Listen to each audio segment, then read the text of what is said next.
Are you looking for ways to pay off your debt? Yeah? Well, stick around because this video is for you.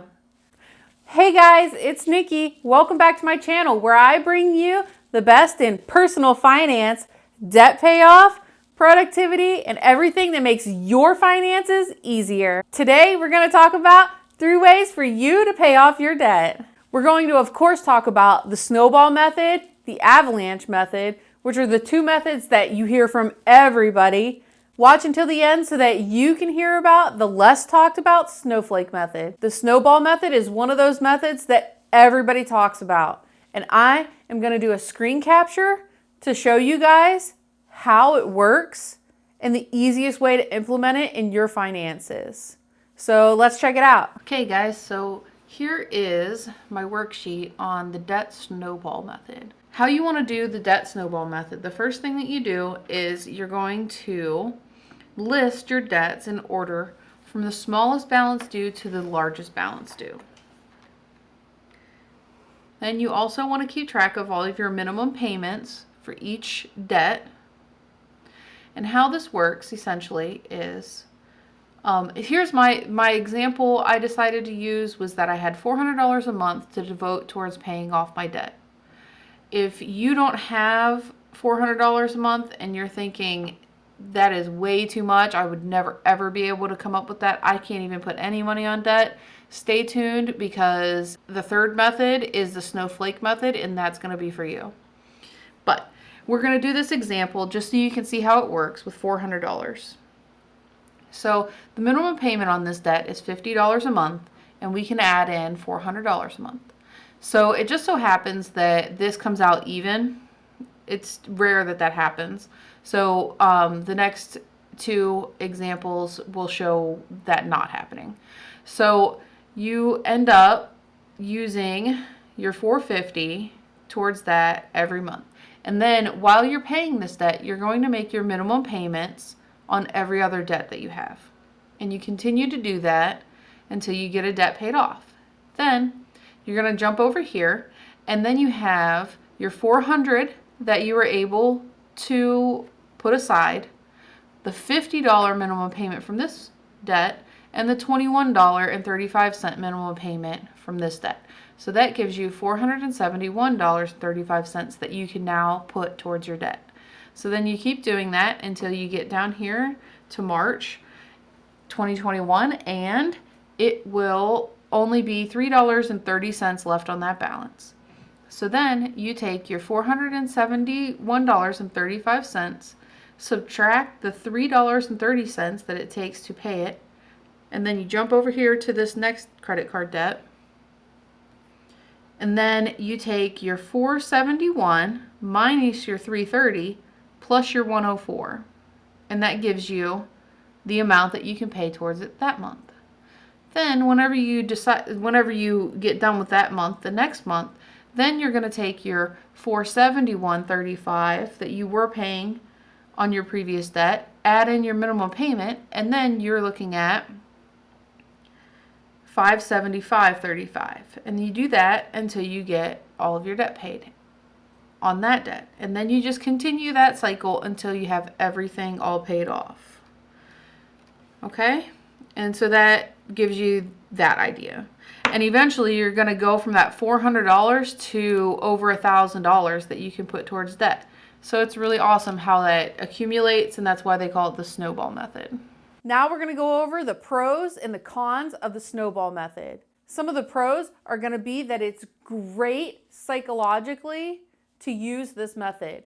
It's going to help you in establishing the behaviors needed for you to continue paying your debt in the long run. Another pro is that you feel great while you're paying debt this way because it really gives you the sense of accomplishment that you are making progress on getting rid of that debt. The cons of the snowball method is that it's a little more expensive to pay your debt this way. It's not going to save you as much money as the Avalanche method will.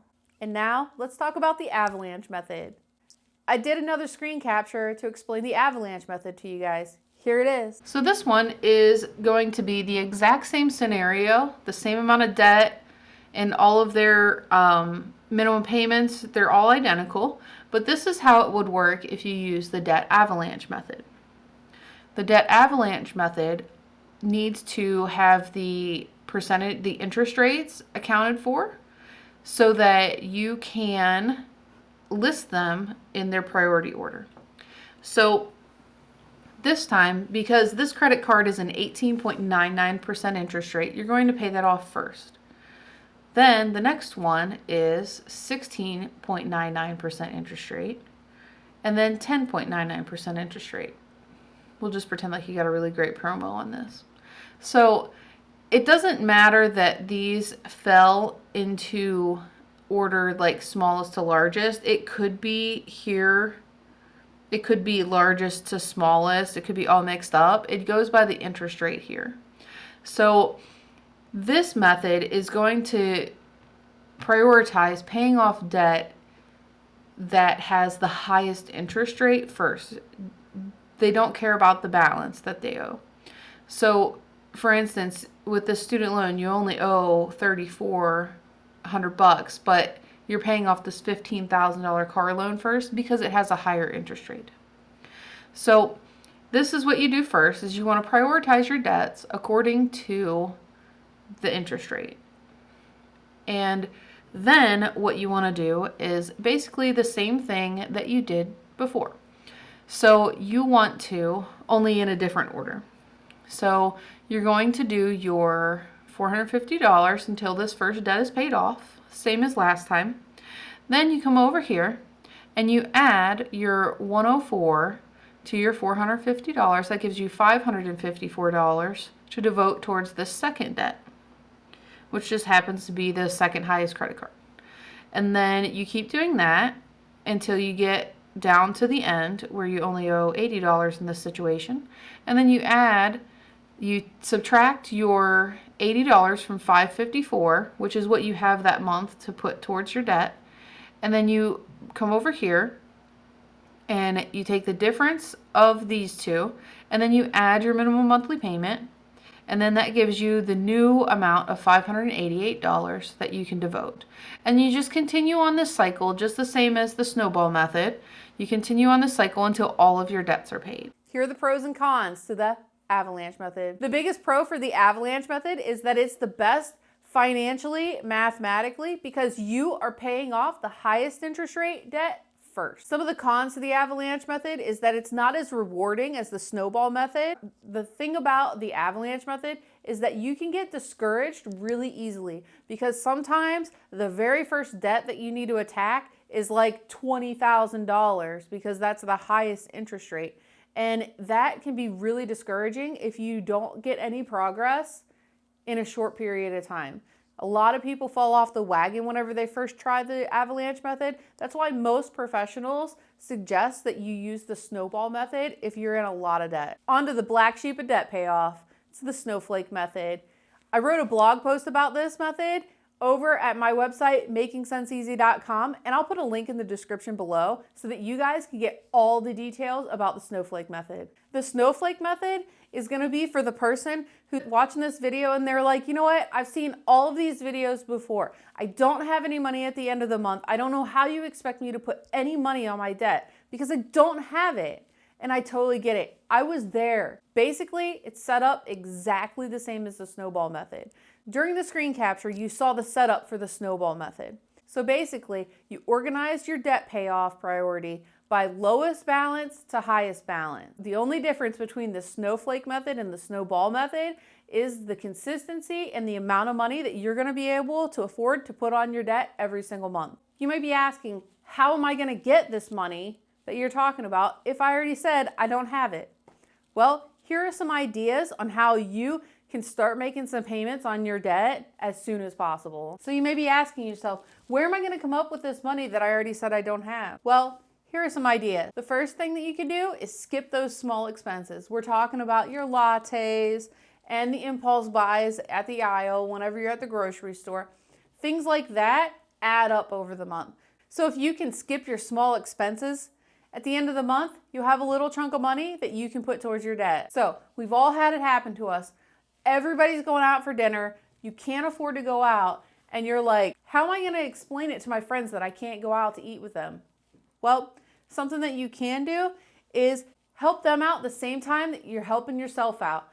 Ask one of your friends if you guys can split entrees. Most restaurants offer way more food than one person really can eat anyway. It's a great way for you and your friend to save some money. The third idea I have for you is to sell your stuff. Go around your house, pick up anything that you think might have value to it and sell it online.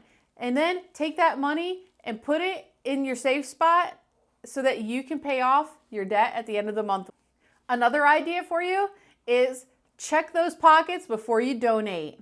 So if you ever have an old coat or an old purse or something like that that you want to donate, or even just have an old thing laying around the house, check those pockets. See if you might be able to find that 20 spot that you put in there 10 years ago. The next one I love. It's my favorite. You ever just get a check in the mail and you're like, woohoo, free money. I wasn't even expecting this. Yeah, that money can go on your debt. It's great. And the last thing, start a side hustle. There's a lot of things that you can do to make a little extra money on the side. You could be a virtual assistant from your home. You can start a YouTube channel. You can start a blog. You can do lots of things like walk the neighbor's dog, rake leaves. There's so many things that you can do. You could do rideshare. You could do home delivery. You can work for Amazon Flex. You could work for DoorDash. There's so many different things that you can do for a side hustle that's going to bring in that extra cash and it's going to get you money at the end of the month for your debt. On to the best tips that you're going to hear for the snowflake method. You want to find a safe place to keep your snowflakes so that they can pile up without you spending them. Keep going even if you feel like you're never going to become debt-free. And that's it for the video today. I hope you guys liked it. If you did like it, smash that like button, hit subscribe, and please comment below anything that you want me to talk about in the future. Until next time, live your best life. Bye, guys.